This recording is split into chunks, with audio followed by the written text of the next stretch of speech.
Welcome to Pro Email Marketing Tips. We have Jeremy Schoemaker, the president of Market Notify. Thank you. Well, good morning, everybody. Everybody hear me good? Good? Okay, good. I see a lot of familiar things. I first want to say thanks to Affiliate Summit for letting me talk. It's amazing how they just keep growing. I heard there's 6,000 registered people here, so that's truly amazing. So I see a lot of familiar. Oh, can you crank it up? It says, yo, up.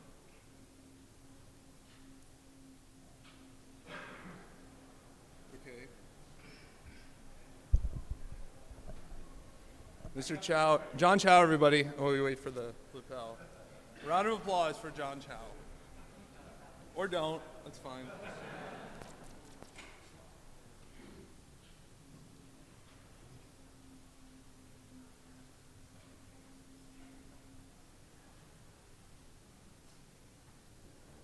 I can just use this, whatever, I'll wing it. All right, we're gonna go with this. So, first off, who am I? Well, anyone who's ever read my blog for a while or followed me knows I'm a pretty humble guy, and I don't really like to talk about myself too much. So, I don't like to drop names or talk about, various celebrities or what I've done for people or who I've partied with or all these other stuff. So, what I'm gonna do today is talk about email marketing, and I have some experience in this area. And over the last, decade or so, I've sold about $50 million worth of products of my own and other people's stuff. And so one of my big things that I tell everyone is that, because they're always like, who do you follow, what blogs you read, how'd you learn stuff? And I always say, well, I listen to everyone, but I don't follow, I keep forgetting I can't walk around, but I don't follow anyone, like what they say exactly. And throughout this thing, I'm going to share my experiences with you, but I hope that you just don't blindly follow what I say, because you're going to find you've got to test everything for yourself. So what I'm going to talk about today is capturing leads, because if we don't have the leads or emails, then we can't do anything. The actual art of selling through email. We're going to talk about some ninja tips and tricks, and actually measuring results. So first of all, capturing emails. The most intrusive way to do it is to have what we call an interstitial. And this is an actual page that is like a wall to the content that you're talking about. You see a lot of newspapers do this, other things. President Obama, 2008, when he was running for re-election, leveraged whitehouse.gov so you couldn't go to any page on there until you hit this first. So, you had to sign up for his where's my cool pointer at? So you had to sign up right here to learn more. And there wasn't no thanks, but for the most part, he completely took over the White House's website. And he's very, very good at email marketing. If you get on his list, it's very, very good content. The next way is very popular is what you call an entrance pop-up. So when you go to a site and it's just bam in your face, you collect emails through that. This is one that we do for a company called Baby Age. Another one called Blue Electronic Cigarettes. One of my favorite things is what we call an exit intent pop-up. And this is when I actually use Mr. John Chow, who's right there, and nobody likes him because they didn't clap for him, evidently. But, no, he's really good, and you should follow him because the guy's got it figured out. So on his blog, there was a good example of an exit intent pop-up where... why did my video play? Okay, there it goes. So now if you watch the mouse, it's here, and then it goes up to the top to leave the site, and boom, okay? He's going to hit you with his lead generation email capture. This is what it looks like on my blog when you go there, when you go to leave. And then, of course, you have your traditional signups, and this is where people just have a box on the side that says sign up for my newsletter or sign up to receive special offers or whatever. It's very out of the way, it's very non-intrusive, and not very effective, let's just say that. Tim Ferriss probably does it the best way of anyone I've seen, because it is right there. The pink stuff is my little thing to make it highlighted. But you can see he does that. I bet you he does pretty good with this, although I think he could do better with the exit intent or something. But this is just kind of to illustrate that. So this is from my blog. I use a company called Bounce Exchange to do my entrance, exits, and the other stuff to measure the results. I've done a lot of split testing with it. It's a great thing, but it's extremely expensive. If you're just getting going and you don't have $4,000 a month to blow on it, what's Saeed's one? What's it called? His capture. Upton Monster. It's really good. It's a really good one, and it's less than $100, I think, isn't it? Something like that. It's inexpensive, and it's very good. So on my blog, from traditional emails, where I have the box on the left, this is sign up for updates, way less than 1%. It's probably like 0.01% of the emails I collect come from that. And I call this eligible users. And what I mean by eligible is that, one, they're not bots, so they accept JavaScript and cookies. It's an easy way to tell. The other one is that they haven't seen this before, so I'm not going to hit them with a big splash and annoy the crap out of them because they've already seen it. And you can change that to they've seen it twice or whatever, but these are eligible people. So the entrance one, the one that hits them, 30%, very, very high conversion on that. 15% of the exit intent. And the thing to keep in mind is actually weighing these results, because it seems obvious, you should go with the 30% capture.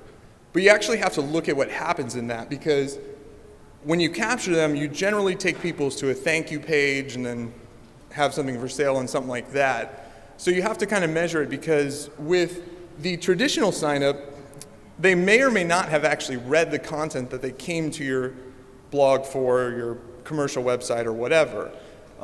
With the entrance sign up, they definitely didn't read any of that content.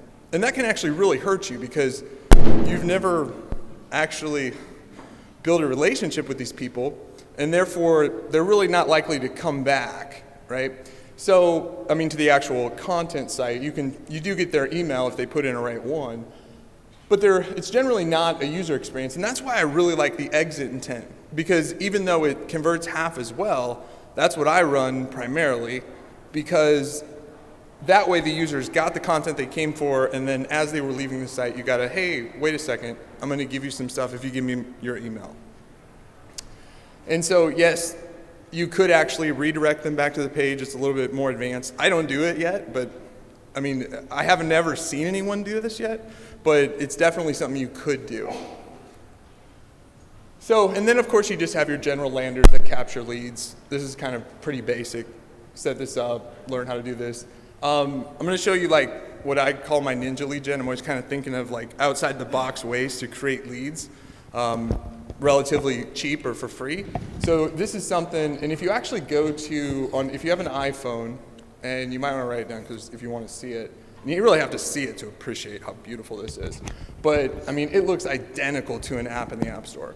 And it's at officialappdownload.com/shoemoney, which is of course my domain, but it looks good, and it's got ratings, it's got all this stuff, and then at the end, you create your account for free. This I'm paying for like less than a penny per email, and they're actually pretty good. I mean, you guys know how cheap mobile traffic is. It's extremely, extremely cheap. Well, you may or may not know. So, in just looking, I was going to show some of the actual campaigns that I've promoted as an affiliate, because this is Affiliate Summit, not my own products per se, and just kind of show some examples of what can be done. So this is a product I promoted called Video Boss. I profited $123,000 from sending 3 emails. List Control, 2 emails, $142,000. Jeff Walker's product Launch Formula goes on and on. Outsource Force. This one I did really, really well with because I was actually part of it. And I taught one of the actual courses in there. So I did really well with this, and I did so well I outsold the top 10 combined that the guy bought me a $80,000 BMW, which is right there. I was really happy with that.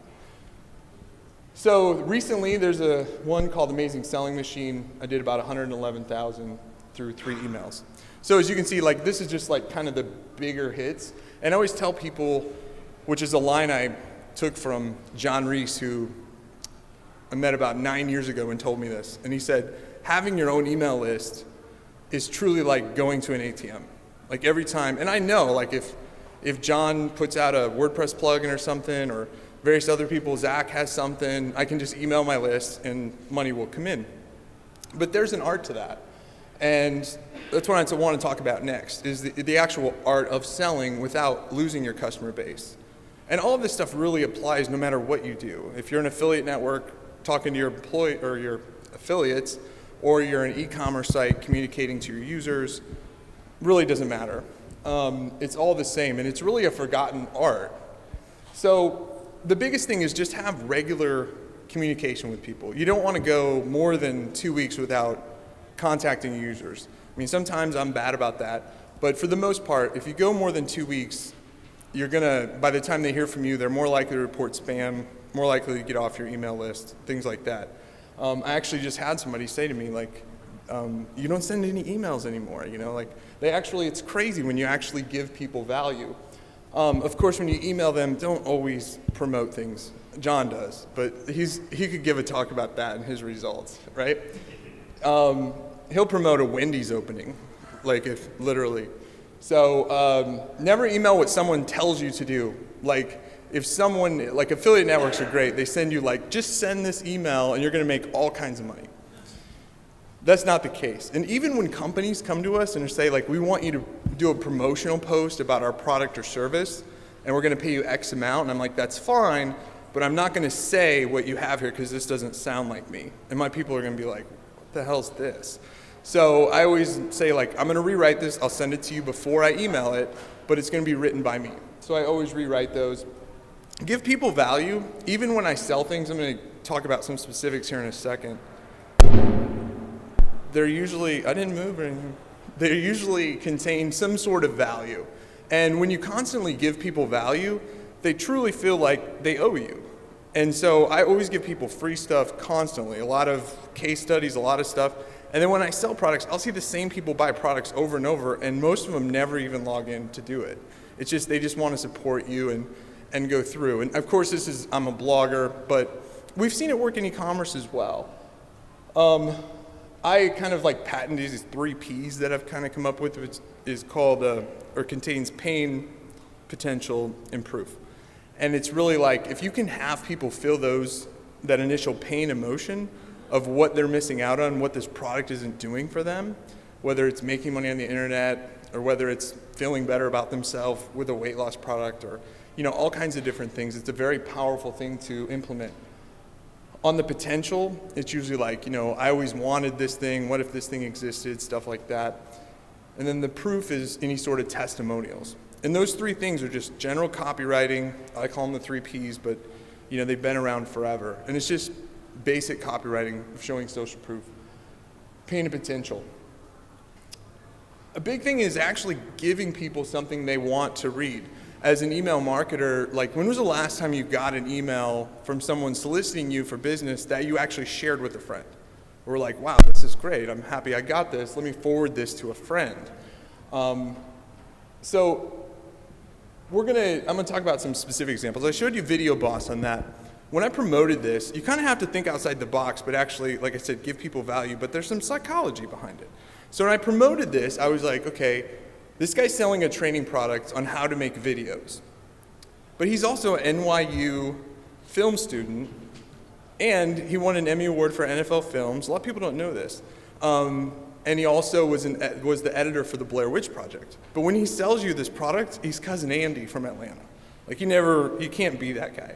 But he's so good at selling that all I needed to do was just get people, I knew if I got people in his email list, they'd decide for themselves. So what I did is I said, Andy's so good at this kind of stuff that what I'd like you to do is watch his video, and once it's over, watch it again with the sound off and see if you get the same exact message. I don't know if that actually works, but it got people to watch it, right? And it got people to sign up. And then I did really well with that. So it was like kind of selling without selling. And with Frank Kern, when he did his list control, I did a somewhat similar thing, except I was like, hey, my friend Frank is going to launch this product. If you want to see how a master email marketer works, or product launch on how to launch a product, Get on this list, watch the stuff, watch how he works, and if you think it's worth it, buy it. And from that, I generated a lot of commissions as one of the top affiliates from that. Did I push hard on that? Did I do anything crazy? No. I mean, people were like, wow, he is really good. Emailing me, you were right, man, that guy's really good. I did buy it, whatever. I actually bought it too and went to he gave it to me, but I did go to his conference and stuff. GoToMeeting is something I've made a lot of money with over the years. They pay $150 if somebody signs up and do it. I never tell anyone to sign up for it. I just simply talk about how I use it. And it's a very, very easy thing. Web hosting is a relatively easy sale. You see a lot of bloggers. The first place I saw it was John, and he did it by saying, let me install and build a blog for you, and I'm going to do it for free. Just go sign up with Bluehost, email your username and password. I'm going to set it up for you and do all this stuff. And at first I was like, oh, that's a load of crap. Like, people are going to be like, all you did was click a button and install WordPress. But that's the thing, is like, that's a big thing to a lot of people. And a lot of times, this is why I tell people, like, ask your friends, like, is this something you would be interested in? Because a lot of people out there have no clue what cPanel is, and they don't know. Like, a lot of businesses have websites. So for them, just getting a blog installed is a big thing. And so I know John's made a lot of money with doing it. I've made a lot of money doing it. I'm sure Zach has done the same. And it's a very popular thing that I completely stole from these guys. And it works very well. Random Amazon stuff is great. I mean, you can talk about traveling or taking pictures, anything, and you just link to whatever product you're using on Amazon. You never even have to talk about it. Let Amazon do the rest. They're so good at selling, and most people will go to Amazon and see something. I mean, Amazon just knows what they're doing. I've made a lot of money with Amazon just getting people there, and they buy a grill or something, or some random thing, and you're like, I just got like $40 from that. Just something very, very simple. So this is something my wife sent me. Like, this was 2 days ago from January 14th, so it was a little bit ago, but she actually forwarded me, and she was like, honey, I love this quote. And it's about running, and my wife runs marathons and half marathons. And I just thought this was a really great example of a way to give people value, but also, right below it, there's a product for sale. And this actually looks a lot smaller. It was big on this screenshot. But, this looks like crap, but it doesn't matter. It gives people value, and they actually want to share it with their friends. So we talked about, those are the things that I do. Here's what you don't do. You don't send image-only emails. I see this constantly with companies we worked with, and just in general, just being on companies' lists. They send nothing but images. And in order to even see what they're talking about, you have to click, this special thing that says, display the images. It's just very, very silly. This is what it looks like once you click that. This is another example. And it's kind of like having a booth at a conference where nobody could actually see even what you do unless you came up and touched a specific part of the booth, and then all of a sudden it would turn into the booth. It's just very, very ignorant. Is anyone here from ClickBooth? Good. Because you guys just sent me an email the other day, and it came from Cake. Right here, Cake. Who the frick is Cake? And it's CB's top offers of the week. This is actually what I got. This is one of the biggest, I don't know if they're the biggest affiliate network, but they're up there, and they've stood the test of time. These people know how to make money online, but yet email marketing is such a lost art. Like, I thought this was from ClickBank or any of the other CBs I could guess it stood for. No signature, no nothing, just CB's from Cake, right? The hell is Cake? So when I see them, I'm going to give them crap about it. So here's some interesting statistics. We've sent about 700 million e-commerce emails in the last almost 2 years now. Less than about 60% of images in emails are loaded. And that's pretty astonishing. And this is actually people clicking like always load images or load images. That's pretty astonishing to hear that. Images with mostly mostly image content have a 15% higher marked as spam ratio. So it pisses people off. Emails with mostly image content have a 10% higher unsubscribe rate, which sucks because these are your customers and you did time and effort to get them on your email list. So by sending this, and again, the image thing I kind of like drive home because it's the biggest mistake we see people do. And one of the other things is that the email images are clicked on far less than text links. And if you think I'm joking, try it. It's just crazy. People get image emails and people that send, it just drives me insane, and it's a huge mistake that we see startups do and all kinds of stuff. Okay, I'll get off that topic. But, so some of the ninja tips and tactics that I've learned like in the last year, and now there's actually services that do this, but I actually made this for myself. And I can actually show you, and actually if someone wants to use this, I don't care, I'll send you a link to it and you can use it and download the image. It's just, sorry it says make my banner bitch, it's just, I thought that was funny when I did it. Not so funny here now, you know, doing this in front of people. All right, so here's how this works is basically, if I can get it to play. So basically like I pick a day of the week, or the day I wanted to do it, and then pick the time, and once I click make my banner, well, I choose a color. I was a little slow when I did this, evidently. And then so make the banner, and it makes a countdown banner, right? And so you can actually insert this in emails for when you have a sale. And even though I'm not big on images, this isn't one that's going to block anybody because it's down at the bottom of the email. It shows like countdown timer to when the thing happens. The cool thing with this is also you can use it for things like in your autoresponders, so that if you're having a weekly sale and it automatically goes out, you can say on Thursday, you can tell this at Thursday at 2, right, or tomorrow, and it'll always count down to tomorrow. So there's actually, after I made this and showed it to some people, they actually made WordPress plugins for it, and one guy made a complete service around it, and he charges a ridiculous amount for it. But they were all like, thanks for the idea. I'm sure I'm not the first person to come up for it, but those were just individual ones. So if somebody wants to use this, just ask me. I just ask that you don't use mine, just download the image and host it somewhere, because I don't know how long this will be up and I can change things. Super effective. Some other tips is actually in the subject line putting, regarding, or what we know now is just because it looks like you've already had some sort of interaction. You're going to see I see a significant spike in conversions from those emails. Use a lot of acronyms in the subject lines.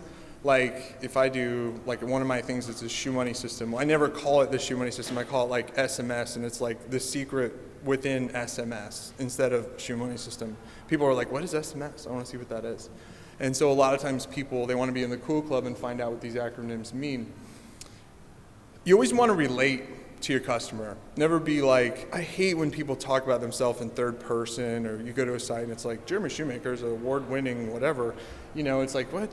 It's just like me, it's me and you in this together. And I think it's a big thing that we emphasize with a lot of people that we use, a big thing that I do. I never talk to my customer like, hey, when I do this, when you do this. It's always like, hey, when guys like us do this. And I think that really builds a bond with your customer base and your affiliates. The 3 Ps I talked about, the whole pain, potential, and proof factors. I am moving way too fast through this, so think about questions. You have questions, because I'm going over a lot of stuff and the mic is going to be there. The proper ways to measure results. So for the last 20 years, we've been using pretty much 2 stats to measure the results of an email campaign. And those are clicks and opens.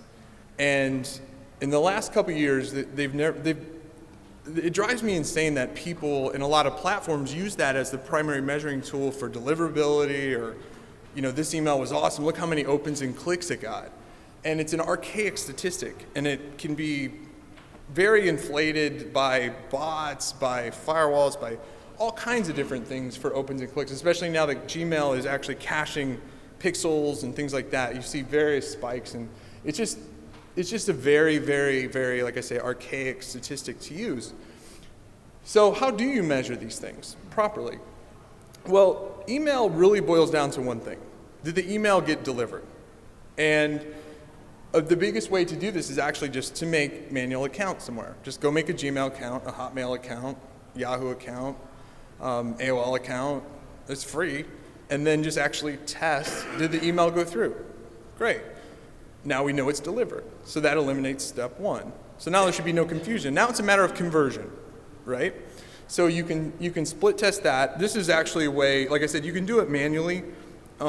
This is like an example of like how we do it inside our platform, where you can actually just spam check, and then it sends an email out to various test accounts, and then it says like okay, or if it's spam. So it's nice, and we refresh these all the time.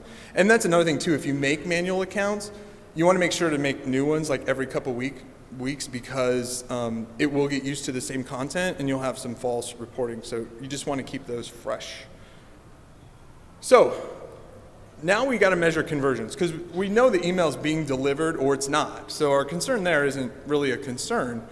And again, we don't have to rely on opens and clicks to tell us that. So we measure, and this is something that I've measured, and you can use third parties for this or other stuff, is actually did what we put get us to the goal. So a thing I've used for a long time is actually testing different subject lines. Before I blast out to a list of 400,000 people, or this all is relative depending on your list size, but I like to use about 1,000 people as a subset so that you can actually split test different subjects for the same content, and then split test the content with that, and it'll tell you black and white, here's what we should use, right? It's not like some big unquantified thing. You can really tell right there, and now it's like, let's go with it. So just some key points I want to leave you with, and I went way too fast. I actually rehearsed this last night, and it was right at an hour. I don't know how I quite did that. Is that, okay, so analyze your email captures. Just because you read on something that like throwing up a big thing, like measure the impact of what that does. Because you go to John's blog or my blog and I do something that pops up, there's a reason I do that, and that's because I've measured the results of that over time, and I found out that is what works for me. For me, I do a very good job communicating with my users through email, and I know that every email I collect that's a real person in the United States is going to be worth $80 to me lifetime value, which sounds like a lot, but when you sell once a year or twice a year something that gives you $1,400, $1,500 on a person, it adds up very quickly. So I just know that stat. So to me, gathering a person's email is more important to me than them actually reading the content, because then I can communicate. Being yourself, huge thing. Just talk to people like you would talk to people. I swear, I make dumb jokes, and I just am myself. And people, that's the way to get through to people. And that works whether it's an e-commerce or your affiliate or anything. Spam test everything before you do it. Don't rely on opens and clicks. I mean, those are just so easy to manipulate, and I'm not accusing platforms of doing that, but it certainly wouldn't be hard for them to do that to make it look like they have good deliverability and all this kind of stuff. It's very quantified. And conversion test. Test your subjects, and you can test them on your bad lists, that never buy anything, just to see, what kind of rate are you getting. You don't necessarily have to send it to your best list, but, you have to keep it all in perspective. And again, the sample size is going to be different for you. And like I said, don't blindly do exactly 1,000. You have to find out what works for you. So that's my presentation and my talk. I want to thank everyone for here, and there's the microphone if you have any questions. Thank you.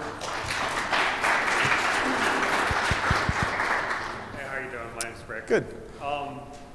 Could you talk about what technologies you use for sending the emails and managing your lists? Like the software solutions that you use? Yep. So actually own 2 email companies. So I use my own. But one is called the PAR program, which stands for People Acquisition Retention. It's one that we handle everything for our clients. We do copywriting, everything. But we use a backbone called SendGrid. So, there's a lot of, we're kind of like an amazing GUI on top of SendGrid that has a lot of functionality. But yeah, so we use SendGrid. We've also used, there's various ones. The cheapest one is, I think, Mandrill, which is owned by MailChimp. I think you get what you pay for with SendGrid. It's the priciest. but it also has like return path built in, so you don't have to pay to register that. You know, it has a lot of good feedback. It's pricey, but I mean, that's what we use. Now with our new solution, Market Notify, which is going to be a self-service platform, we use our own mail servers. And that's been a lot of adventure in testing our own stuff. But we've got it drilled down and continue to drill it down. So we've got some smart, seasoned email marketers in there and email people that have handled it. So did that answer your question? Okay. Anyone else have a question? Gotta step up to the mic. It depends. I mean, I've got some lists that are millions. I've got some that are 40,000, you know. I mean, like my most profitable one is probably only has about 20,000 users. And that's another thing I didn't really address in here, but just cleaning the list.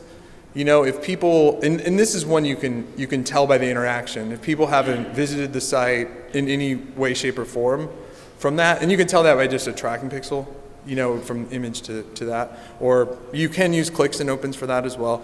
But I mean, if people aren't engaging at all, then remove them. There's also things like Bright Verify, which will validate the email. I've actually figured out how they do it, and I'm going to try to scale that, but that will actually communicate with the server and tell you if the email exists or not. And but pretty much every service tells you if the user is a bounce or not. And like services, I don't want to name anyone specific, but I can't think of anyone that doesn't do it, still charge you for bounces and even unsubscribes. So just go through and delete those. I mean, there's no sense in having all those. And in talking with some engineers at Yahoo in particular, they were like, that's one of the indications that we should throttle your emails going through or even send them to spam is the high bounce rate, because it's an indication you don't keep your list clean and stuff like that. Yep. And if you don't go to the microphone, it's okay. I just have to repeat so that the video gets it. Hi, Jeremy. Thanks for the talk. My name is Kerwin McKenzie, and you showed a slide with some screens that you said were mobile when you talked about Ninja. Yeah. But I didn't understand anything that you said. Well, I didn't understand what you were talking about. You showed like 3 screens. Yeah. Yep. I can go back to that. And like you have to kind of like really look at it on an iPhone to understand how beautiful it is. So do you have an iPhone? No, but I have an iPad. Oh, see. Did you say no? Right? No. Okay. I'm an Android guy. Yeah, this is the Okay. thing. I didn't understand what you did there. All right. Well, an iPhone's not for everyone, I guess. But so this is what it looks. It actually, like on an iPhone, you only see that first image, right? And so you see like the free button. This looks like like when people go to the actual app store. And if you're not an iPhone user, this will make sense to you. But what's that? What's that? Oh, the URL is officialappdownload.com. Good luck. /shoemoney. So, yeah, sorry, I went very fast.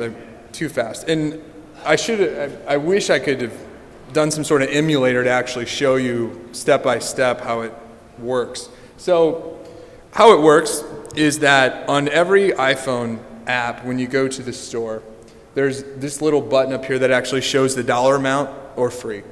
So, and then you click that, and then it turns into an install button after you've purchased it, or if it was free, then it just turns into install.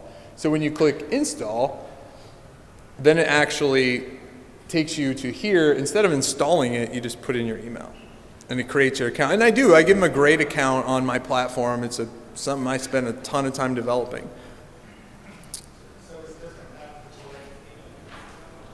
This is just a web page.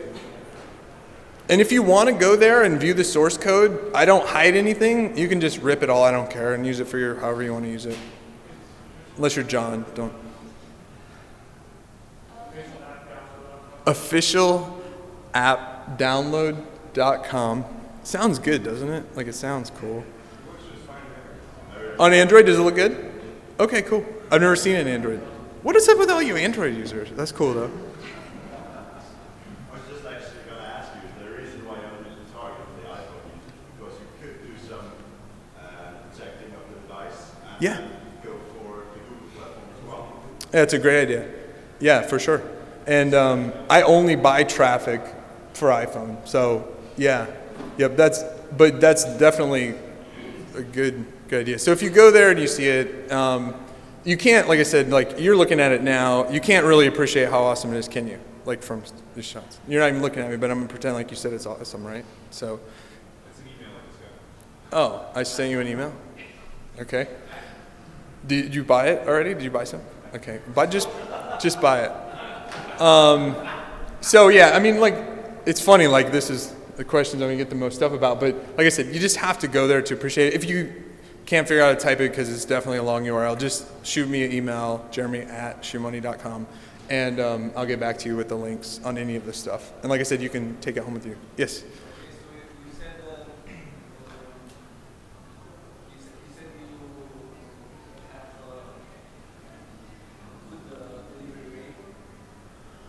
I can barely hear you.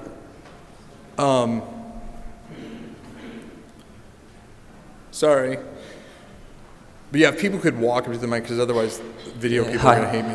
You said you have a good delivery rate for your emails, but I'm curious what's your unsubscribe rate? What do I strive? Your unsubscribe Unsubscribe rate? Yeah.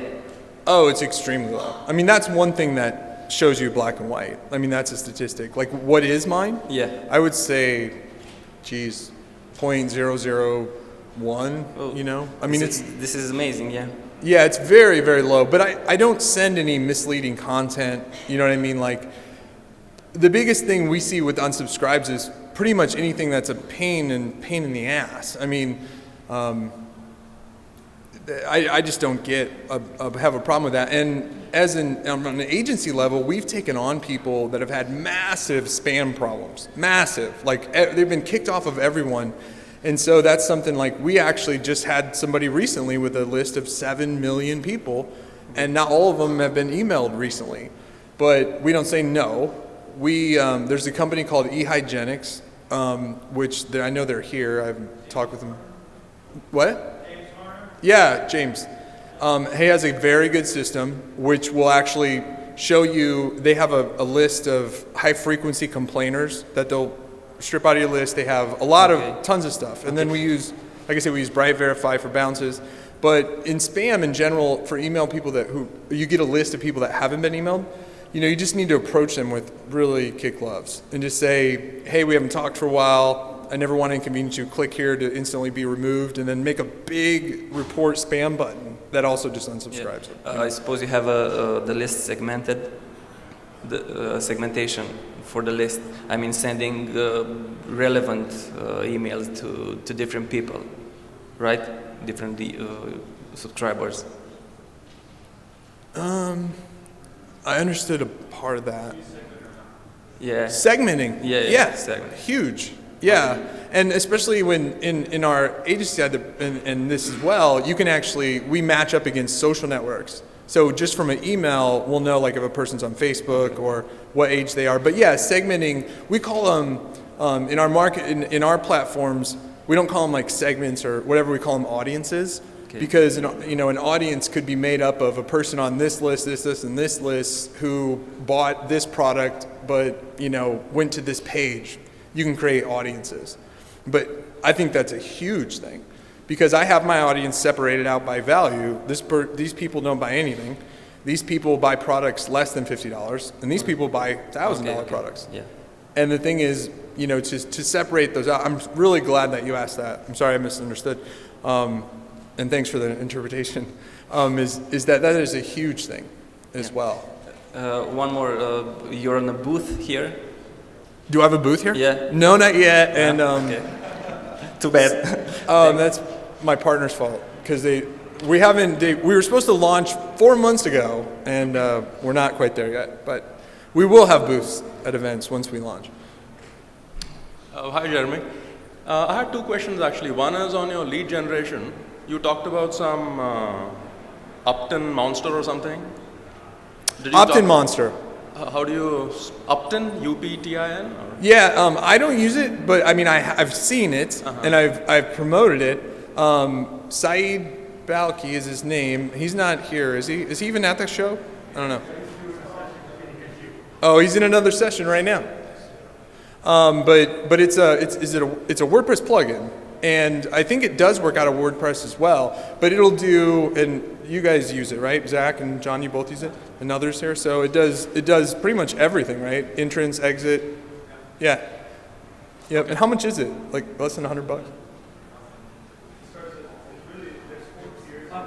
Okay, monthly subscription. Okay, So. thank you. And the second question was, you showed one slide where you could actually track how many emails that had images versus the click-through rates on images that emails that had images and did not have images.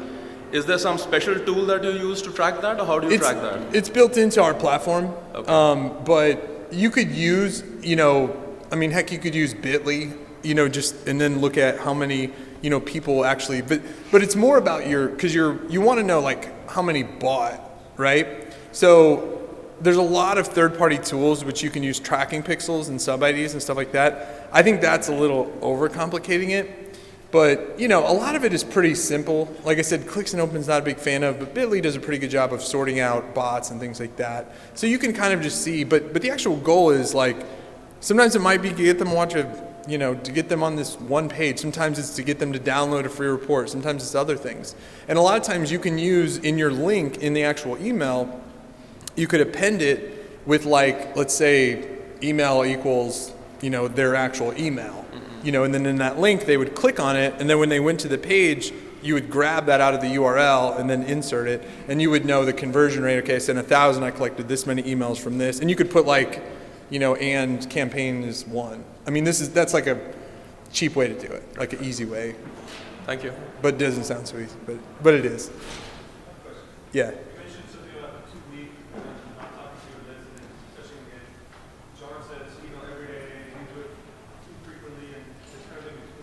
Right. Should people email every day if they have the value, or should you still kind of wait it out? Yeah, I mean, that's something you have to find, for yourself. I mean, like John does things a lot different than me. And he's the one thing I think we're similar on is that we're just who we are. And I mean, he says, I make money by talking about how other people make money. And I mean, he was on my podcast a couple weeks ago. I asked him that same thing. Like, do you ever think you promote too much stuff? And he said, no, people come to my site to look money, and I just provide them with tools to do that daily.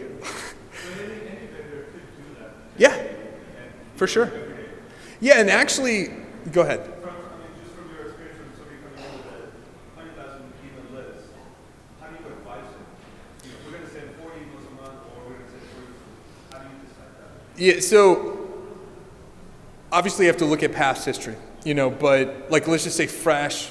Hopefully they've emailed them before, otherwise you got to go real slow. But yeah, so start from ground zero. You have a list of users, and then you want to convert them to one goal. Or let's say they're a dating company and they want people to fill out a free profile, and then they sit, and then they want them to go in a different audience of, now we want to get them to sign up for a monthly thing, right? And then they just go into this other audience where they just sit, and then they go into a thing where you want to bring them back once they cancel, right? So that's kind of a 3 separate thing, which doesn't answer your question at all. But what I'm getting to is on that first step, if you've emailed those people like over, like set up an automated funnel, and you've emailed them for 3 weeks and they haven't gone through the first one, they're probably not likely to ever do it. So then who cares? Email them daily and kick them to Groupon. I mean, it's a Groupon at that point. So you can monetize that list. I don't do that, but I mean, we have clients that do it. I know a lot of people that do it. I mean,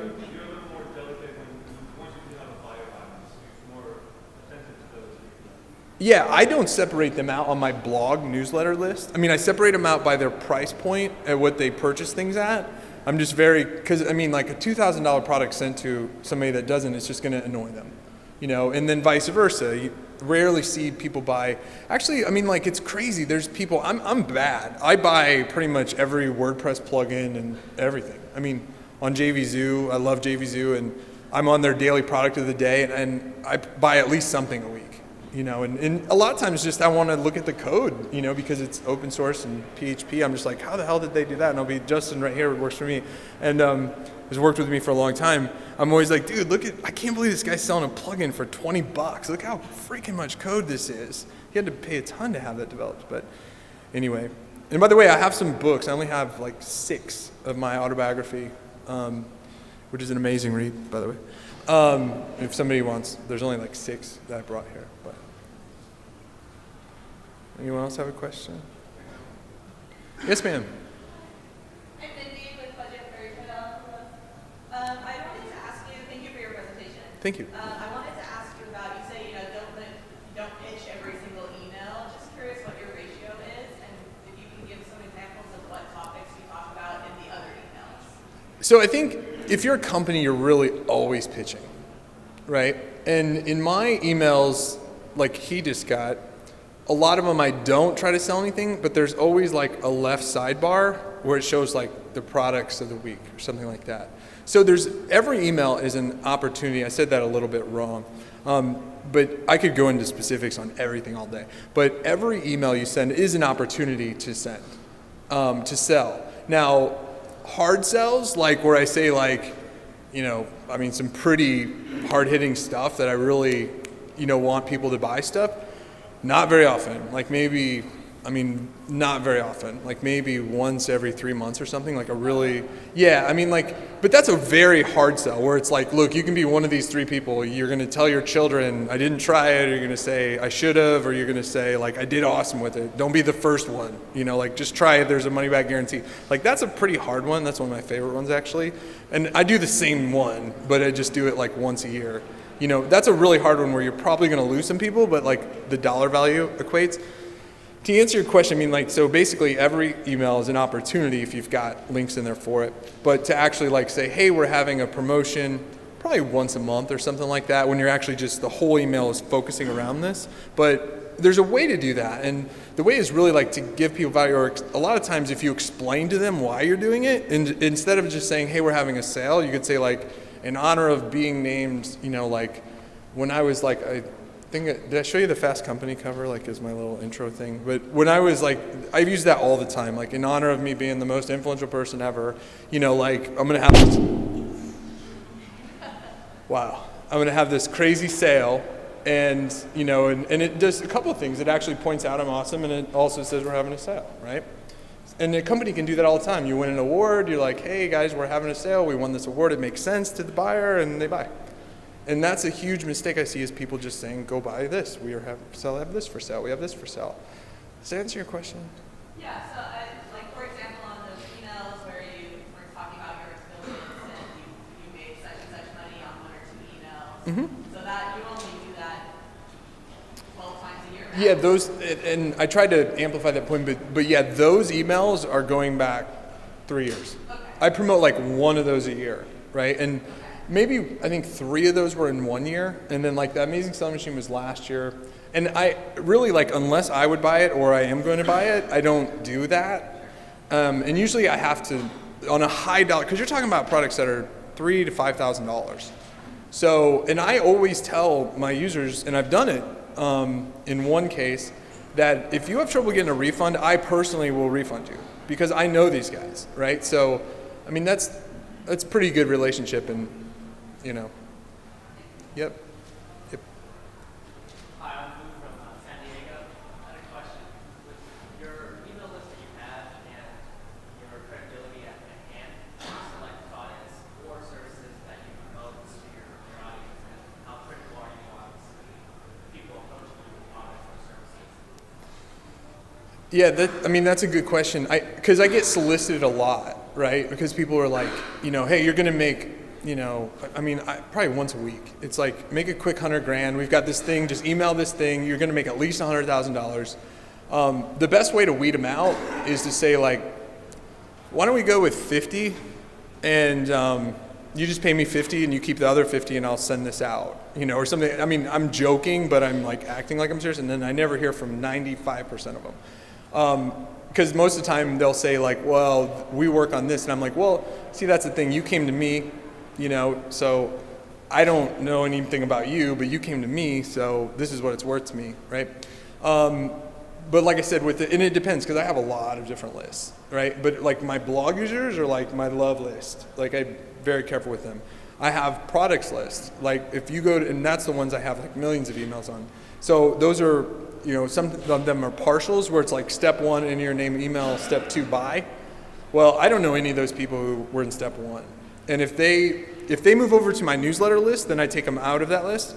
But with those people, I'll promote a lot of different things. There's probably nothing, well, I shouldn't say nothing, but if somebody comes up with a dollar amount and we agree on it, a lot of times I'll do a test of like, I know I get $2 a click on average or $3 a click. So let's do 1,000 clicks and we'll just measure the results for both of us and see if that works, and then we'll blow it out from there.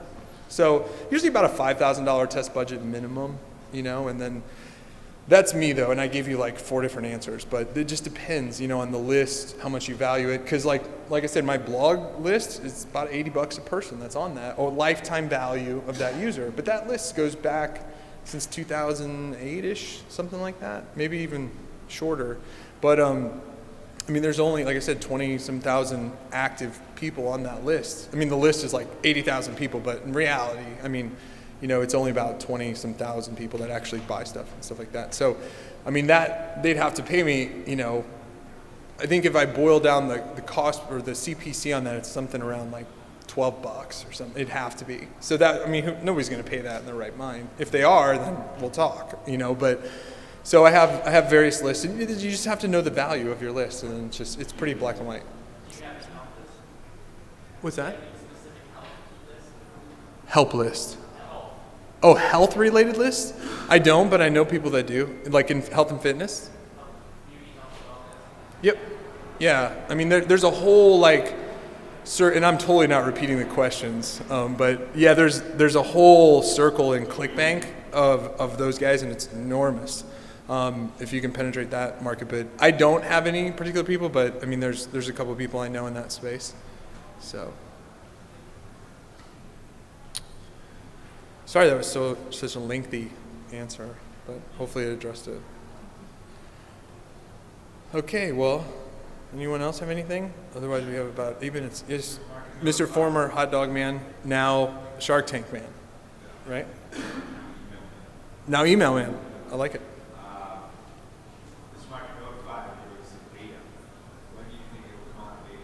It's going to be in beta for a while.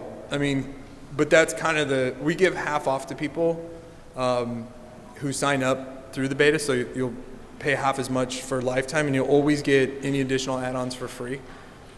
So I see us in beta because, I'm to the point where making money isn't my highest priority. This is going to sound like a total sales pitch, but it really isn't. I really want to change email. You can tell I'm very passionate about it. And I want to build the platform that I always wanted. So, that sounds like a total sales pitch, but it's just, so basically I'm not so concerned about the money aspect of it. I hope we're in beta forever to speak, because we're always adding new stuff. And it's kind of like Gmail was in beta and it was rock solid, but Gmail was in beta until I'm kidding, but it seems like last year it was in beta for 5 years. But, we are going to start there's people, when you go and sign up for the beta, you actually choose the plan where you would come in at, and that's the reason behind that is just so we can accommodate, and like I said, we have our own email servers and we're getting that down and all this stuff, so it's down, but it's just, we want to make sure we can accommodate the growth and stuff like that, and so we are going to start inviting people. I think the goal is the end of this week, so. And answer your question? Awesome. Yes? You talked a lot about the image saturation. I was wondering, how much time do you spend testing how your email renders on different devices like phones and different browsers and all that stuff? Do you spend time doing that? I don't. That would be a cool statistic to see, for sure. It would be you're a pretty smart guy because you asked an optimization question about redirecting based on that, but obviously you could load smaller or worse images based on speed or, connectivity or browser. Also the issue about different providers, different USPs. Yeah. Load, for instance, CSS and all that stuff. So basically your email can look good in one browser or one USP and look like crap, even though you really try to be good about it. Right, somewhat responsive. Yeah.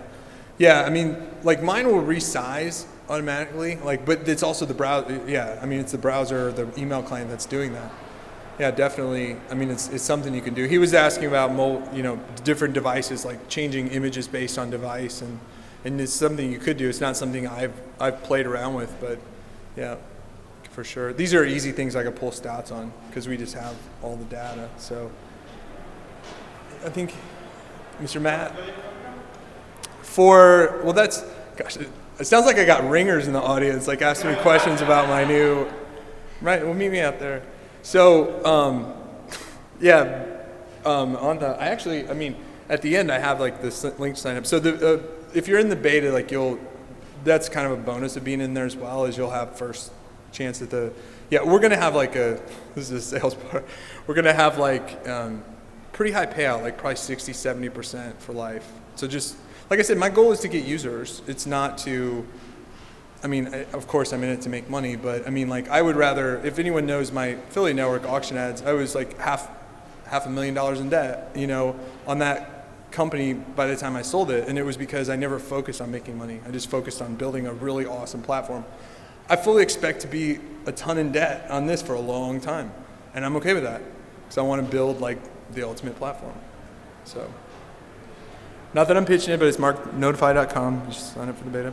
And if you want, you can contact me and I'll make sure you get early on the list. So yeah, affiliates, we're gonna have a monster payout and it being part of the beta. So you have to be a user in order to be an affiliate as well.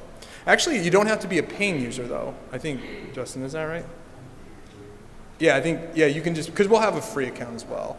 Not probably immediately during the beta because that'll open up a whole bunch of new worms. But yeah, I think you don't have to pay, and we just all built it into one, so there's no two platforms. Anyway, sorry. I should get ringers in the audience though. That's awesome, actually. Yeah. What? Subscribers? I don't understand. List subscribers? Okay. All right. I have no idea what that means, but. Well, at least John didn't throw anything at me, asshole. Yeah. Yeah. You mentioned about image-only emails, and that sounds kind of like a never do that thing. Is there anything you can say never do this? Never send images hosted on S3. We've seen it. So this is the cool thing of being the agency side of it, is that we have clients in all kinds of spaces. We have payday loan clients, we have mortgage clients, we have insurance clients, every space. And sometimes those emails and here's the thing is like, people think like there's certain words like Viagra, you're effed if you send one to Viagra. It's not true. Like sometimes we've sat and we put like lose weight, make money with Viagra and we can't trip an email filter. But you send an email with an image that has an s3.com and it'll drive you insane dissecting emails. But we found that happens is a very key indicator. So I don't know if that's just common that spammers use that. And the thing also nowadays is you have to remember, or that we've found, is that, and we've got a crash course massively in spam detection and how to prevent it and stuff like that. I could write a book on it. And there's a lot of bulk mailers in attendance here that would school me on it. But the other thing I was alluding to, I forgot. But there's all kinds of different stuff. Okay, the elasticity is that what doesn't work now and gets flagged for spam, like Gmail IPs, for instance, will bounce back. Like Gmail doesn't keep like static penalties for things anymore. So you'll see, we'll have a client come in. It's happened one time. Had a client come in, said they emailed, and this was before we did massive scrubbing, like 2 years ago when we started it, and we sent it out, and it was like 15% spam complaints. They couldn't even email themselves. It was like completely. And the second grade was like, "What are you guys doing over there? Like freaking amateurs." And we were when we first started. So, but the IP bounced back in like, I don't know, just was it like 2-3 months? Yeah. So there's a lot of elasticity within it. And so just because, you don't have to worry about this as much as we do, but like that S3 thing, we've always seen that. And it's one of the first thing I train my people to look at who are spam experts is they'll actually go through an email and remove this paragraph, and then, okay, it's this paragraph, remove these words. And sometimes it's just getting out a thesaurus and finding another word, and then it goes through. It's insane. Like, I'm pretty sure Gmail has a threshold of how many flags until it gets to one, so that might not be the biggest. But we found that images, if it says s3.com in there, it's a big indicator that's spam. It goes to spam. Other do's and don'ts, I would probably say they're just from a readability perspective, you always want to use like inline CSS, versus like an external or, there's a lot of other things. A cool service that we have built into our platforms is email and acids thing where you can actually preview it on a bunch of different devices, and also it does like an analysis of your code and tells you like, okay, mail.app doesn't like this. You have this line in there. We suggest this. So it's pretty cool. It's a lot of value add. I like what they're doing. All right, we've got 20 seconds left. Where's my lady that's giving me the heads up stuff? I totally never, have you been doing it? I totally haven't even looked at you. All right. Thanks, everybody. Thanks for coming.